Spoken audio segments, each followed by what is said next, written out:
Arthur, please, grow up. Does the mind not rebel under any possible scenario in which dentists are sending the Dawn of New Jersey first class on a Norwegian steamship? We meet Artie in the very first episode of The Sopranos, and he's there all the way through to the very end. You know who's in tonight?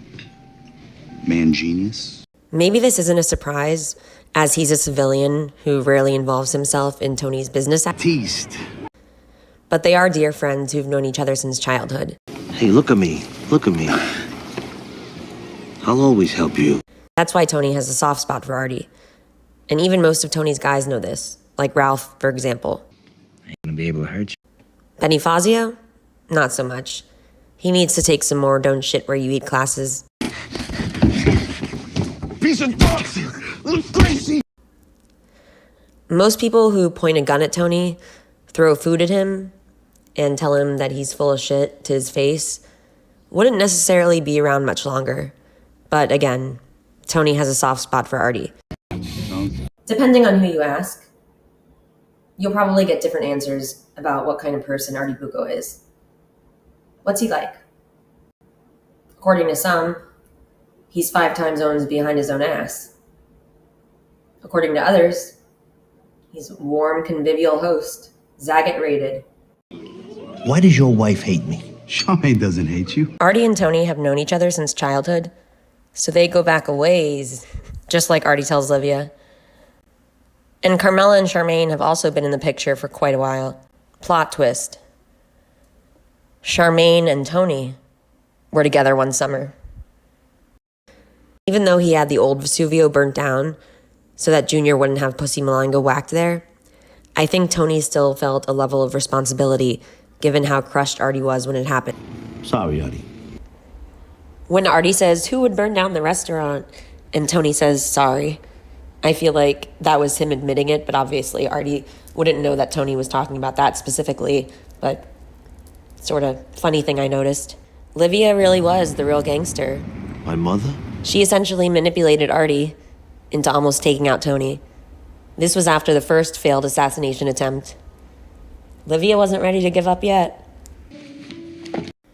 During one of these rough patches, Artie tries to wine and dine Adriana and convince her she's not ready to marry Christopher. While Artie and Ade were certainly not meant to be together, he was technically right about her not being right for Christopher, but for the wrong reasons. Hola. I have to put the flowers in the vases. She suddenly wants to play hide the boot and blank with you. In a weird sort of way, Artie was fortunate in the timing of his bad decision to get the $50,000 from Tony to loan Jean-Philippe, because Tony took him more seriously when Artie said that he'd taken some pills and drank a lot.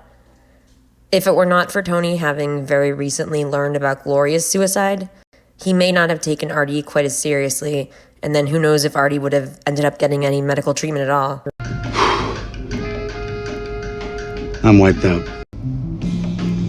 When Tony says to Carmela, "Is Artie all right?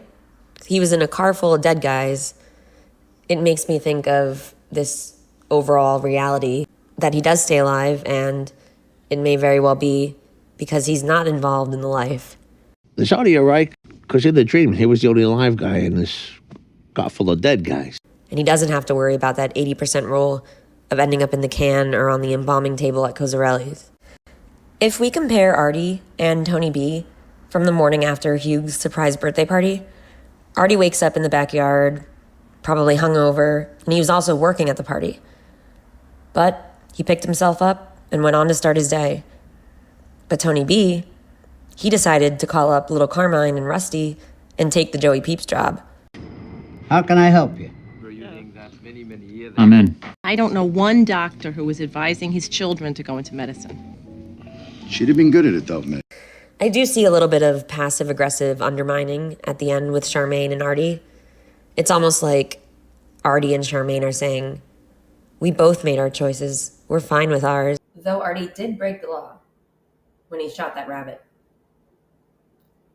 No firearms going off within the borough limits, remember? But it comes in handy later on, as we see. It helps him get back to his cooking roots. And it's a very...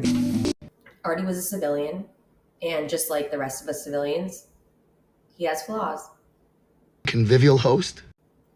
At times, he envied Tony. Or at least he thought he did. I'm just another victim of Benny Fazio criminal mastermind. I can't take American Express now, Tony. Let's talk about Artie and the American dream. Artie listened to his father about honest work paying off. But then he suffers when Benny Fazio, criminal mastermind, starts doing a credit card scam at his restaurant, scamming some of his customers. He and his business suffer because of the bad actions of someone else, of a few someones. That's one of the more unpleasant aspects of going for that American dream. Sometimes it feels more like a nightmare. I think Artie's a good example of that. Because of the credit card scam, the credit card police come to his restaurant and tell him that he can't accept American Express cards anymore, at least for the time being. American Express, American dream.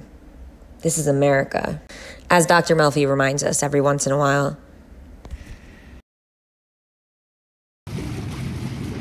Life's not fair, right? I know. But somehow I believe my dad's crap about honest work. He thought that Tony had everything that he could want. Everything came easy to him. We know that that's not true. We know that there was pretty much always a war brewing inside Tony's head.